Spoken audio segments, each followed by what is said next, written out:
E se eu te dissesse que 5 ensinamentos da tradição católica não aparecem na Bíblia e que quando você compara Escritura e Vaticano, algo desconfortável surge? Hoje, você vai entender o que nunca te explicaram. Você sabia que algumas das práticas mais sagradas do catolicismo não têm respaldo bíblico direto? O que realmente separa a tradição da revelação? Prepare-se para descobrir verdades que poucos ousam questionar sobre fé, salvação e autoridade espiritual. A busca pela verdade espiritual sempre foi uma jornada que exige coragem. Muitos de nós crescemos ouvindo ensinamentos que nunca questionamos, aceitando como verdade absoluta aquilo que nos foi transmitido por gerações. Mas e se algumas dessas verdades não estiverem alinhadas com as Escrituras? E se a tradição, por mais bela e antiga que seja, tiver se distanciado da mensagem original que Cristo nos deixou? Hoje, vamos explorar 5 equívocos profundos que marcam a diferença entre a tradição católica e o que realmente está escrito na Bíblia. Não se trata de atacar a fé de ninguém, mas de buscar a verdade com honestidade e reverência. Afinal, Jesus mesmo nos ensinou em João capítulo 8, versículo 32, "E conhecereis a verdade, e a verdade vos libertará." O primeiro equívoco que precisamos examinar diz respeito à autoridade espiritual. A tradição católica estabelece o Papa como vigário de Cristo na Terra, uma figura de autoridade suprema que fala em nome de Deus. Essa estrutura hierárquica coloca o Vaticano como mediador entre o crente e o divino. Mas quando voltamos às Escrituras, encontramos algo diferente. Paulo nos diz claramente em 1 Timóteo capítulo 2, versículo 5, "Porque há um só Deus e um só mediador entre Deus e os homens, Jesus Cristo homem." Não há menção a papas, cardeais ou qualquer estrutura institucional como intermediária necessária. A mensagem bíblica é direta. Cada pessoa tem acesso ao Pai através de Cristo, sem necessidade de intermediários humanos. A estrutura da igreja primitiva era radicalmente diferente do que vemos hoje. Os apóstolos não estabeleceram um papa em Roma. Pedro, que muitos consideram o primeiro papa, jamais reivindicou tal título. Na verdade, ele se autodenominava presbítero, colocando-se como igual aos demais líderes da igreja. Em 1 Pedro capítulo 5, versículo 1, ele escreve: "Aos presbíteros que estão entre vós, admoesto eu, que sou também presbítero com eles." Essa diferença não é apenas administrativa, ela afeta profundamente como entendemos nossa relação com Deus. Quando colocamos a autoridade espiritual suprema em um ser humano, corremos o risco de substituir a voz de Deus pela interpretação de homens. A história nos mostra que até mesmo líderes religiosos bem-intencionados podem errar. Por isso, as Escrituras nos alertam repetidamente para que testemos tudo à luz da palavra. O segundo equívoco está relacionado à veneração de Maria. A mãe de Jesus ocupa um lugar especial no catolicismo, sendo chamada de medianeira, corredentora e rainha do céu. Orações são dirigidas a ela, pedindo sua intercessão. Dogmas como a Imaculada Conceição e a Assunção de Maria foram estabelecidos pela tradição, mas não encontram respaldo bíblico direto. A própria Maria nos aponta o caminho correto. Em João capítulo 2, nas bodas de Caná, quando faltou vinho, ela disse aos servos: "Fazei tudo quanto ele vos disser." Ela direcionou as pessoas para Cristo, não para si mesma. Maria era uma mulher abençoada, escolhida por Deus para uma missão sagrada, mas ela mesma se reconhecia como serva do Senhor. Em Lucas capítulo 1, versículo 47, Maria declara: "E o meu espírito se alegra em Deus, meu Salvador." Ela reconhecia sua necessidade de um Salvador. Ela não se colocava como salvadora ou medianeira. A tradição de orar para Maria surgiu séculos depois da igreja primitiva e não encontra fundamento nos ensinamentos dos apóstolos. Isso não diminui a importância de Maria na história da salvação. Ela foi tremendamente corajosa, obediente e fiel. Mas honrar alguém é diferente de adorar ou colocar essa pessoa no lugar que pertence somente a Deus. O próprio Jesus, quando alguém exaltou sua mãe, redirecionou o foco dizendo em Lucas capítulo 11, versículo 28, "Antes bem-aventurados os que ouvem a palavra de Deus e aguardam." O terceiro equívoco envolve a transubstanciação, a crença de que o pão e o vinho na Eucaristia se transformam literalmente no corpo e sangue de Cristo. Esse ensinamento tornou-se dogma central, mas levanta questões importantes quando examinado à luz das Escrituras e da razão. Quando Jesus instituiu a ceia, ele usou linguagem simbólica. Ele disse: "Isto é o meu corpo", enquanto estava fisicamente presente com seus discípulos. Eles podiam vê-lo ali, inteiro. Seria estranho interpretar literalmente que o pão em suas mãos era seu corpo, quando seu corpo estava diante deles. Jesus frequentemente usava metáforas. Eu sou a porta, eu sou a videira. Ninguém interpretou isso literalmente. Em João capítulo 6, quando Jesus falou sobre comer sua carne e beber seu sangue, muitos discípulos se escandalizaram. Jesus então explicou no versículo 63, "O Espírito é o que vivifica, a carne para nada aproveita. As palavras que eu vos disse são Espírito e vida." Ele estava apontando para uma verdade espiritual, não física.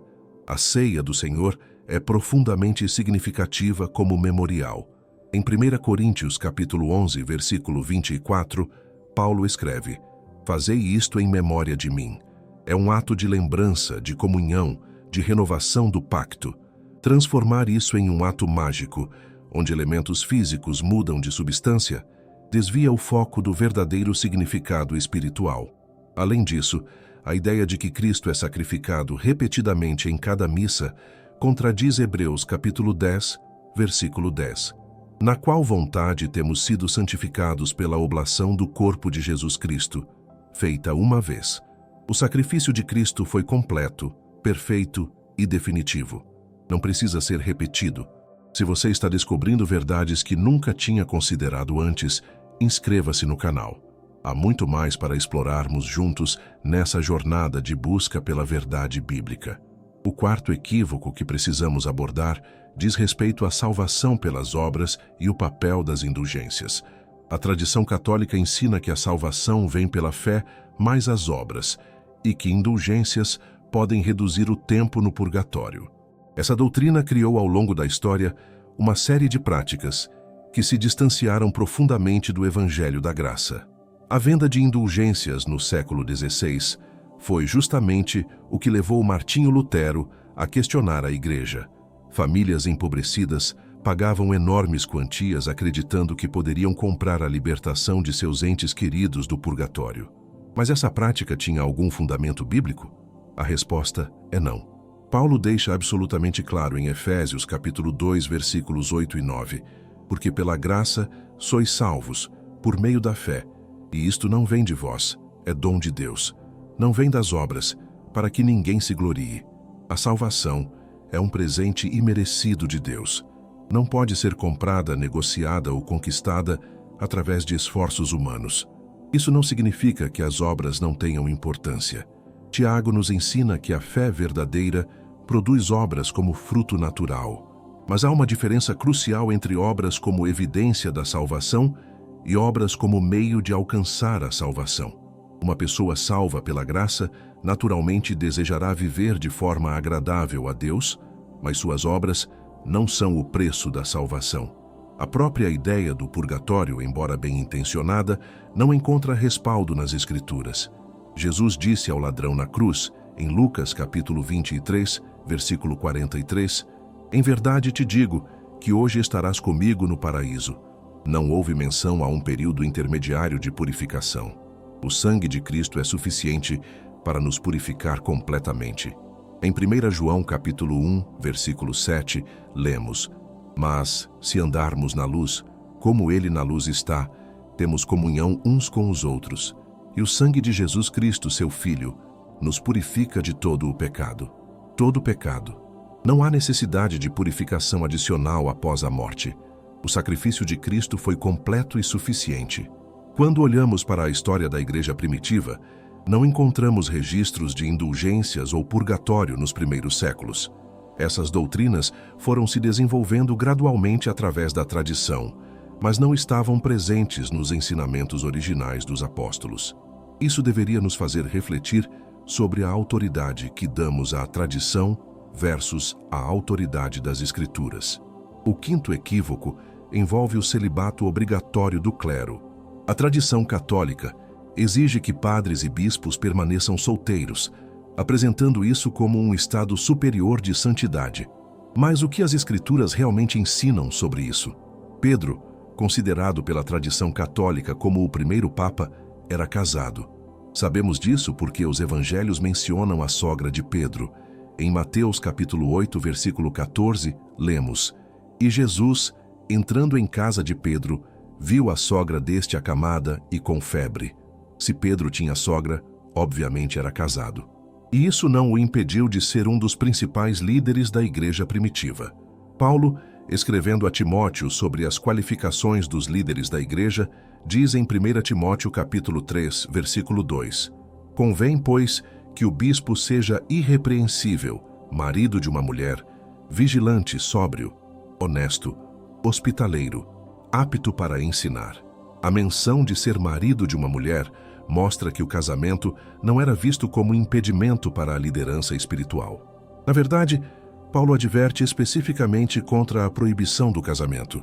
Em 1 Timóteo, capítulo 4, versículos 1 a 3, ele escreve: "Mas o Espírito expressamente diz que nos últimos tempos apostatarão alguns da fé, dando ouvidos a espíritos enganadores e a doutrinas de demônios, pela hipocrisia de homens que falam mentiras, tendo cauterizada a sua própria consciência, proibindo o casamento." O celibato é apresentado por Paulo como um dom específico, não como uma exigência. Em 1 Coríntios, capítulo 7, versículo 7, ele diz: "Porque quereria que todos os homens fossem como eu mesmo, mas cada um tem de Deus o seu próprio dom, um de uma maneira e outro de outra." Paulo reconhecia que nem todos têm o dom do celibato, e forçar essa condição sobre todos os líderes não tem base bíblica. A história nos mostra as consequências trágicas do celibato forçado. Muitos padres ao longo dos séculos viveram em hipocrisia, mantendo relacionamentos secretos. Outros enfrentaram lutas tremendas com a solidão e tentações. Alguns, tragicamente, canalizaram suas necessidades naturais de formas destrutivas, resultando nos escândalos de abuso que marcaram a igreja. Deus criou o casamento e o sexo dentro do casamento como bênçãos. Em Hebreus capítulo 13, versículo 4, lemos: "Venerável entre todos seja o casamento e o leito sem mácula." O casamento não é inferior à solteirice. Ambos são caminhos válidos, e cada pessoa deve seguir conforme o dom que recebeu de Deus. Quando examinamos esses 5 equívocos juntos, vemos um padrão. A tradição foi gradualmente se sobrepondo às Escrituras. Práticas e doutrinas foram sendo adicionadas ao longo dos séculos, muitas vezes com boas intenções, mas sem fundamento bíblico sólido. E quando a tradição entra em conflito com a palavra de Deus, precisamos ter a coragem de escolher a palavra. Jesus confrontou os fariseus exatamente por esse motivo. Em Marcos capítulo 7, versículos 8 e 9, ele disse: "Porque, deixando o mandamento de Deus, retendes a tradição dos homens." E dizia-lhes: "Bem invalidais o mandamento de Deus para guardardes a vossa tradição." Essa advertência continua relevante hoje. Não se trata de julgar pessoas sinceras que seguem essas tradições. Muitos católicos são verdadeiros servos de Deus, pessoas de fé genuína que amam a Cristo profundamente.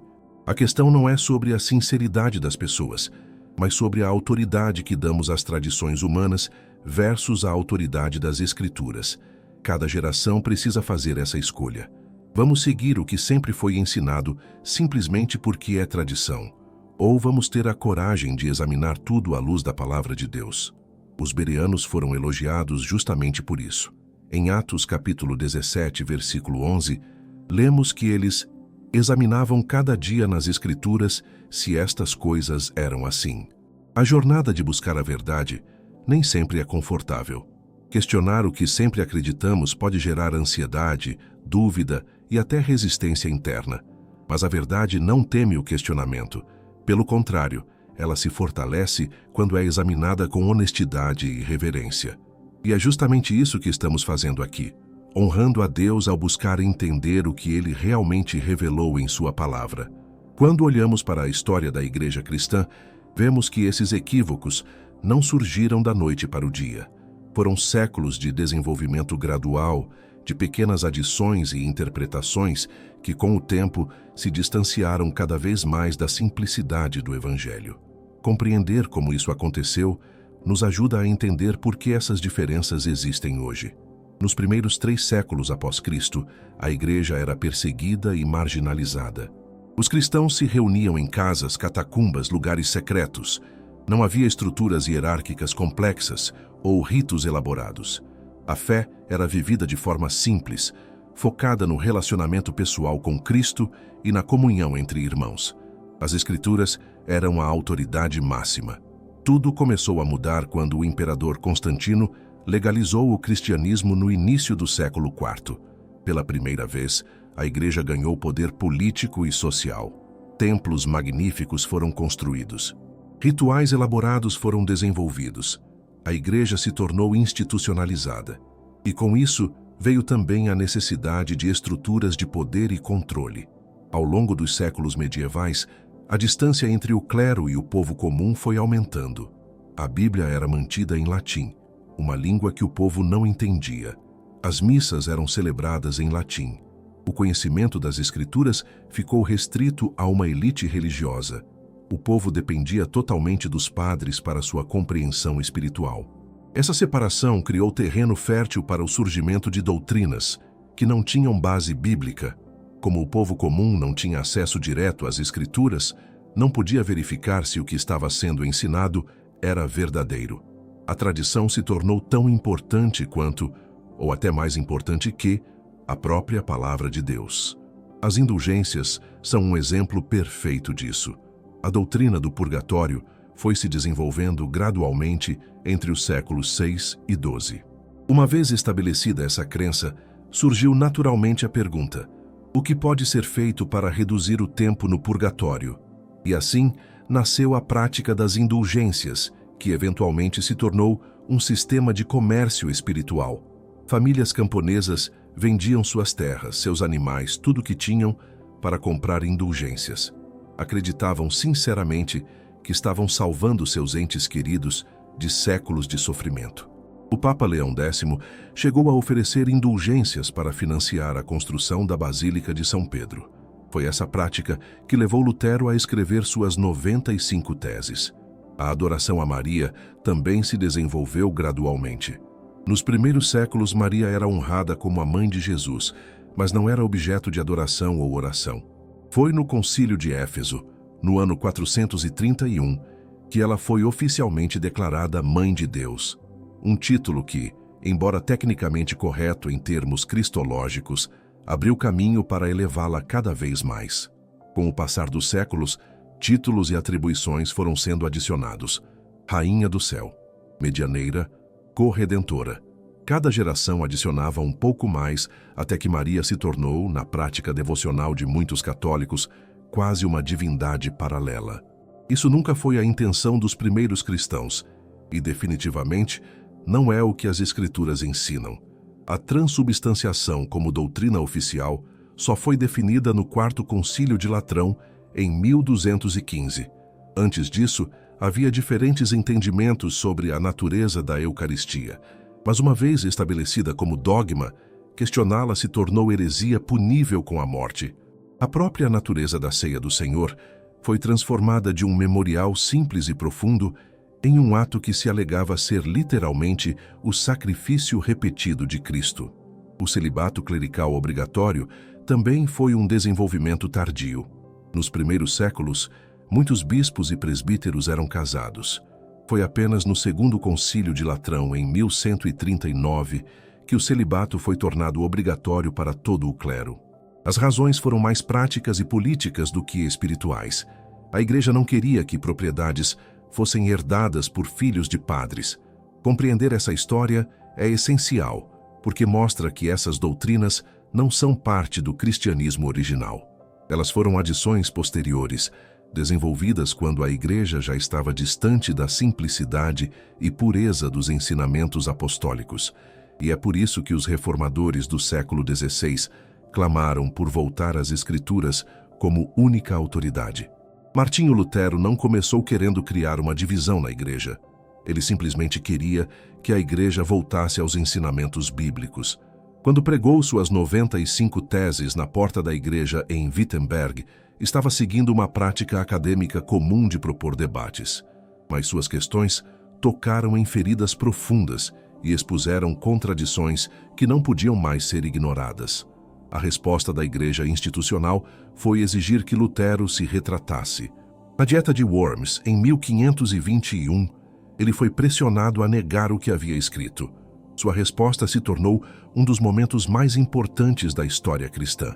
Ele disse: "A menos que eu seja convencido pelo testemunho das Escrituras ou por razão evidente, estou preso às Escrituras que citei e minha consciência está cativa à palavra de Deus. Não posso e não me retratarei de nada, pois não é seguro nem correto ir contra a consciência. Aqui estou. Não posso fazer diferente. Que Deus me ajude." Essa declaração estabeleceu um princípio fundamental. A Escritura está acima da tradição e da autoridade humana.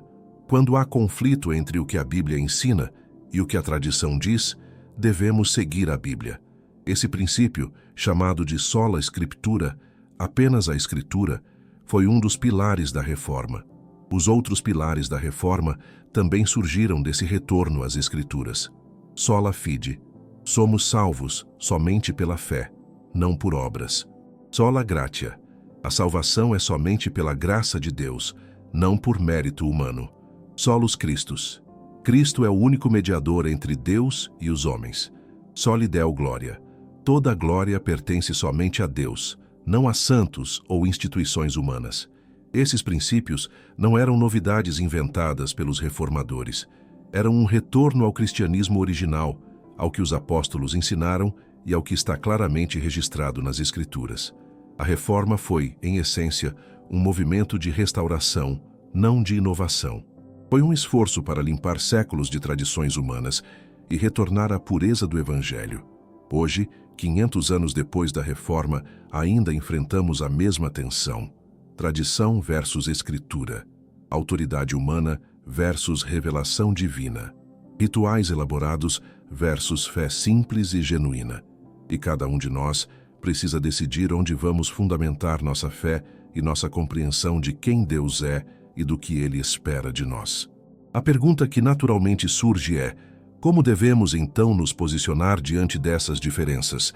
Como honrar a verdade das Escrituras sem faltar com amor e respeito aos nossos irmãos católicos? Essa é uma questão delicada que exige sabedoria, humildade e compaixão. Porque, no fim das contas, não estamos lutando contra pessoas, mas contra sistemas e tradições que obscurecem a clareza do Evangelho. Paulo nos ensina em Efésios capítulo 6, versículo 12.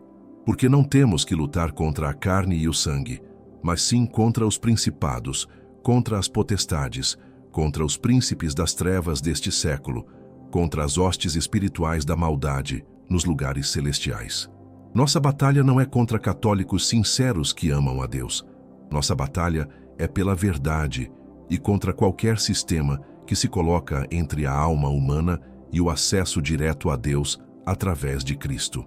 Muitos católicos são pessoas genuinamente devotas, que buscam servir a Deus com todo o coração. Eles oram, jejuam, estudam e se esforçam para viver vidas santas. Seu amor por Deus é real e sua fé é sincera. O problema não está na sinceridade das pessoas, mas nas estruturas doutrinárias que foram construídas ao longo dos séculos e que agora obscurecem verdades fundamentais do Evangelho. É possível ser salvo sendo católico? Absolutamente. A salvação não depende de qual denominação frequentamos, mas de nossa fé pessoal em Jesus Cristo como Senhor e Salvador. Se um católico confia genuinamente em Cristo, reconhece seu próprio pecado, crê no sacrifício de Jesus na cruz e o aceita como único mediador entre si e Deus, essa pessoa é salva pela graça através da fé, independentemente das tradições que siga. O perigo está quando as tradições substituem ou obscurecem essas verdades centrais. Quando alguém confia mais em suas obras do que na graça, quando ora mais para Maria do que para Jesus, quando depende de um sacerdote humano em vez de se aproximar diretamente do trono da graça, quando acredita que precisa pagar ou fazer penitência para alcançar o perdão que Cristo já ofereceu gratuitamente na cruz. Jesus foi incrivelmente claro sobre como nos aproximarmos de Deus. Em João capítulo 14, versículo 6, ele disse: Eu sou o caminho, e a verdade e a vida. Ninguém vem ao Pai senão por mim, não por Maria, não através de santos, não mediado por sacerdotes, apenas através de Cristo. Essa simplicidade e clareza do Evangelho não pode ser negociada. A carta aos Hebreus nos convida repetidamente a nos aproximarmos de Deus com confiança. No capítulo 4, versículos 15 e 16, lemos: Porque não temos um sumo sacerdote que não possa compadecer-se das nossas fraquezas, porém, um que, como nós, em tudo foi tentado, mas sem pecado. Cheguemos, pois, com confiança ao trono da graça, para que possamos alcançar misericórdia e achar graça, a fim de sermos ajudados em tempo oportuno. Esse acesso direto e confiante a Deus é um dos privilégios mais preciosos que temos como cristãos. Foi conquistado pelo sangue de Cristo. O véu do templo se rasgou de alto a baixo quando Jesus morreu, simbolizando que o caminho para a presença de Deus estava agora aberto para todos. Qualquer sistema que coloque barreiras entre nós e Deus, que nos faça sentir que precisamos de intermediários humanos, contradiz esse glorioso presente da graça. Então, o que fazer com esse conhecimento? Primeiro, precisamos examinar nossa própria vida e fé. Não importa em que tradição fomos criados, todos precisamos nos perguntar: em que realmente estou confiando para minha salvação? É na graça de Cristo ou nas minhas obras? É em Jesus ou em rituais? É na palavra de Deus ou em tradições humanas? Segundo Pedro, capítulo 1, versículo 10, nos exorta: Portanto, irmãos, procurai fazer cada vez mais firme a vossa vocação e eleição, porque fazendo isto, nunca jamais tropeçareis. Há uma segurança maravilhosa em fundamentar nossa fé na palavra de Deus. Tradições humanas podem mudar, denominações podem falhar, líderes podem cair, mas a palavra de Deus permanece para sempre. Em segundo lugar, precisamos compartilhar essas verdades com amor. Não somos chamados para atacar ou ridicularizar aqueles que pensam diferente. Somos chamados para falar a verdade em amor, como Paulo nos instrui em Efésios, capítulo 4, versículo 15. Isso significa ser gentil, paciente e respeitoso, mesmo quando discordamos profundamente. Muitas pessoas católicas nunca tiveram a oportunidade de examinar essas questões. Elas seguem o que foi ensinado desde a infância, confiando na autoridade da Igreja sem questionar. Quando alguém tem a coragem de questionar, muitas vezes enfrenta rejeição, medo e até ameaças de condenação eterna. É por isso que precisamos criar espaços seguros onde as pessoas possam fazer perguntas honestas, sem medo de julgamento. Jesus sempre acolheu os questionadores. Nicodemos veio a ele com dúvidas teológicas profundas, e Jesus pacientemente explicou o novo nascimento. A mulher samaritana tinha conceitos religiosos confusos, e Jesus gentilmente a guiou à verdade. Tomé duvidou da ressurreição, e Jesus não o condenou, mas ofereceu evidências que satisfizeram suas dúvidas. Em terceiro lugar, precisamos orar por nossos irmãos católicos, para que Deus abra seus olhos para a plenitude da verdade bíblica. Orar pela Igreja Católica institucional, para que haja reforma genuína e retorno às Escrituras. Orar por nós mesmos, para que tenhamos sabedoria, amor e coragem ao compartilhar essas verdades. Tiago nos promete no capítulo 1, versículo 5: E se algum de vós tem falta de sabedoria, peça a Deus que a todos dá liberalmente e o não lança em rosto, e ser-lhe-á dada. Precisamos dessa sabedoria divina para navegar essas conversas sensíveis e importantes. Em quarto lugar, devemos estudar as Escrituras por nós mesmos. Não podemos depender apenas do que outros nos dizem, mesmo que sejam líderes religiosos respeitados. Precisamos ser como os bereanos, examinando diariamente as Escrituras para verificar se o que nos é ensinado é verdadeiro. 2 Timóteo capítulo 3, versículos 16 e 17 declara: Toda a Escritura é divinamente inspirada e proveitosa para ensinar, para redarguir, para corrigir, para instruir em justiça, para que o homem de Deus seja perfeito e perfeitamente instruído para toda a boa obra. A Bíblia é suficiente. Ela contém tudo o que precisamos para conhecer a Deus e viver de forma que o agrade. Finalmente, precisamos viver o que cremos. Não adianta conhecer a verdade se nossa vida não reflete o caráter de Cristo. Nossa credibilidade ao compartilhar essas verdades depende em grande parte de como vivemos.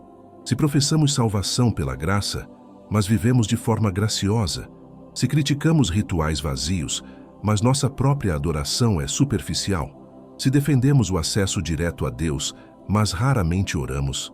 Jesus disse em Mateus capítulo 5, versículos 15 e 16, nem se acende a candeia e se coloca debaixo do alqueire, mas no velador, e dá luz a todos que estão na casa.